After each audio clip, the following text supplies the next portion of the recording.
What's going on YouTube? Welcome back to the channel. I'm your host Noel with Blue Realty, located here in South Florida. In today's video, guys, we are going to be discussing new development home.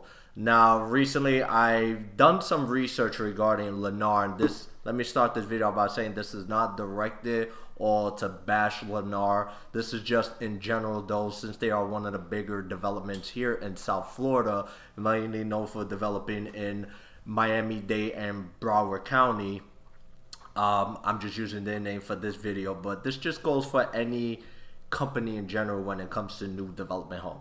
So like I said, I was recently doing some research, and I was on Facebook 2 or 3 days ago, and I seen a lot of stuff putting shots towards Lennar. I'm gonna put it to like that, just a lot of direct messages, which was negative in a sense. We had some good, but majority was bad. So I started seeing it come up 3 days ago, 2 days ago, yesterday, and then even this morning I was doing some more research, and I wasn't seeing anything too good, let's just say, from at least my point of view. And also the reason why I want to do this video is more to educate future buyers and some of my friends as well when it comes to buying new homes in general, whether it's Lennar or any other big corporation that deals with new construction homes. Now, I'm someone who loves new construction homes, and I'm taking my own advice with a grain of salt, and I thought it would be best for someone like me that's interested in buying a new construction home to pass on things I know in this industry as an expert, as a real estate agent, and just hopefully provide you guys with some knowledge and some insight on things to look after to protect yourself, because Lennar or any other these third-party companies are not going to tell you that, or even the sales associate. So I thought I'll do the work for you guys and help you guys out. So first thing, let's get into it. What you should do: definitely go with a realtor. Number one, I can't stress this enough. In real estate, you must have an agent, and I say must in caps. Must have a real estate agent. Some of you might be saying, well, you're just saying that for a reason. I'm not going into full detail, but as a buyer, you are not paying the real estate agent. The real estate agent is being paid by the seller or the developer at the end of the day. So go with a real estate agent. Reason being, first of all, it's free. So if it's free, it's for me. They provide value at the end of the day. They are the experts. Reach out to someone who's an expert, not your mom's best friend that only does one deal a year and they just trying to get a deal under their belt just to pass by to pay their dues. Get a local expert, somebody that knows what they're doing and knows what they're saying, and is an active agent that's working real estate, eat, sleep, breathe like me 24/7.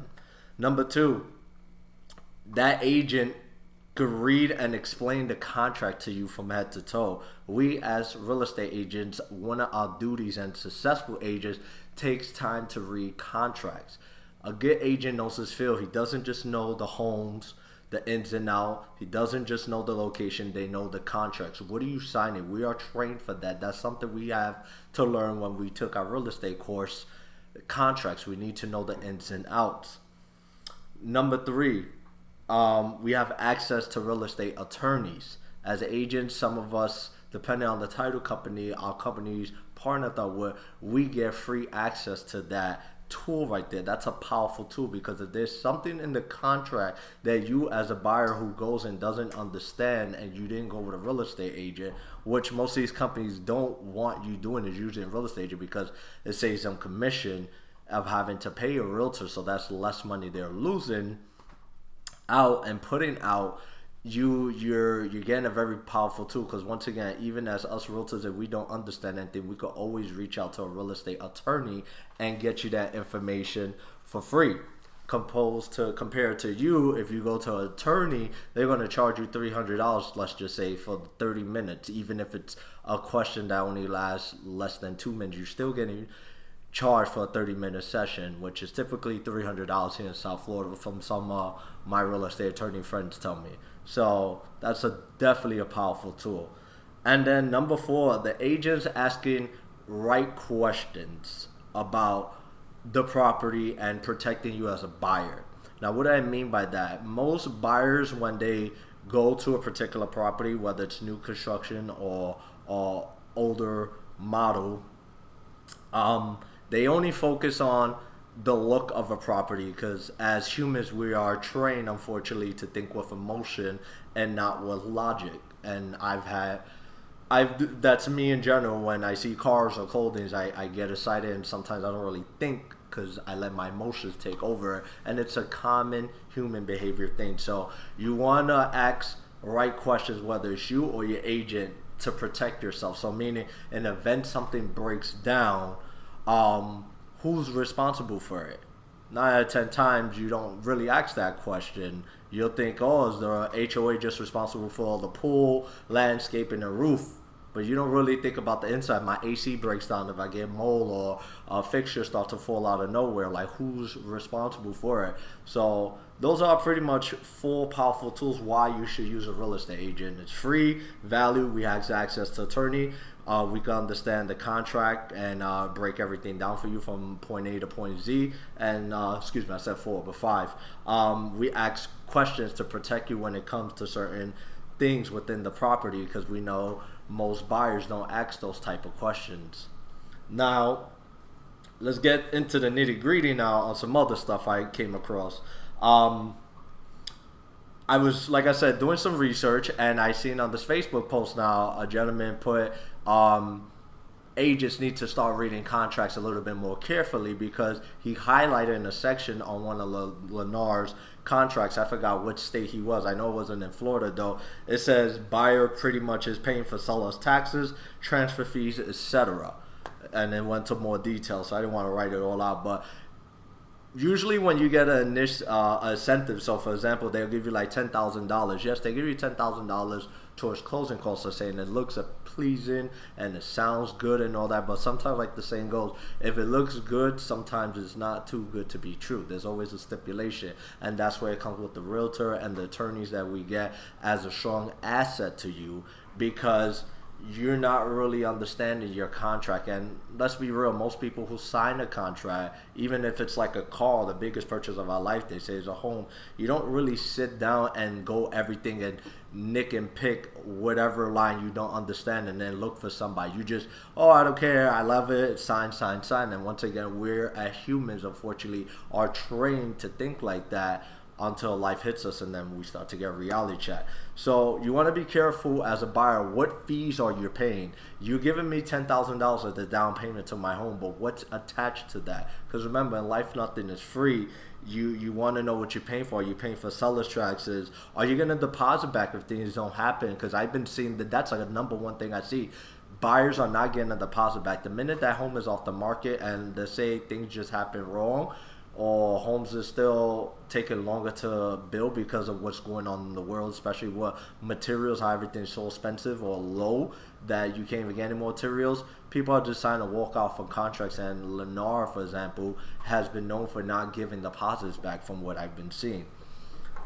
So just be careful when it comes to that. Read about your deposits. Read about the insurance policies that you get. Read about what is covered as far as like anything damaged. What is HOAs covers if there's any HOA? What are things covered for you as a buyer within the property? And what are like the thin lines as what you could do with your home, because you don't want to do too much as far as over improving it and then it's against their policy. At the end of the day, you're trying to do as best as you can to protect yourself as a buyer. Now, also from what I've seen here, from a post that I have it actually here on my phone, a buyer put that, I'm pretty much going to read what she wrote to help you guys understand, to protect you once again. Lennar is terrible, very greedy company. We had approved for a different lender, but they convinced us to use their lender. Then they canceled our contract, stating the loan was denied and would not allow us to use our original lender. Come to find out, they sold the house to someone else before our contract was canceled. They canceled us because they were offered more money. I do not trust them, and if you buy from them, do not use the lender. So I'm going to touch up on the lender part and the sales associate part real quick. From what I've learned, Ben Caballero, who's the #1 real estate agent, I believe, in the world, because he deals with a lot of new developments in Texas. They sell like billions of dollars a week. So that's only he specializes. One thing I learned from him and watching his videos and reading his stuff, he always says use developers, inspectors, lenders, agents, etc. to make the process easy and make it smooth for everybody. In essence, that is true, but yes, as a realtor, as a buyer, you both must protect yourself at the end of the day. Us realtors, we have our preferred lenders, preferred title company inspectors for the reason why we trust and we know them. We've done numerous deals with them.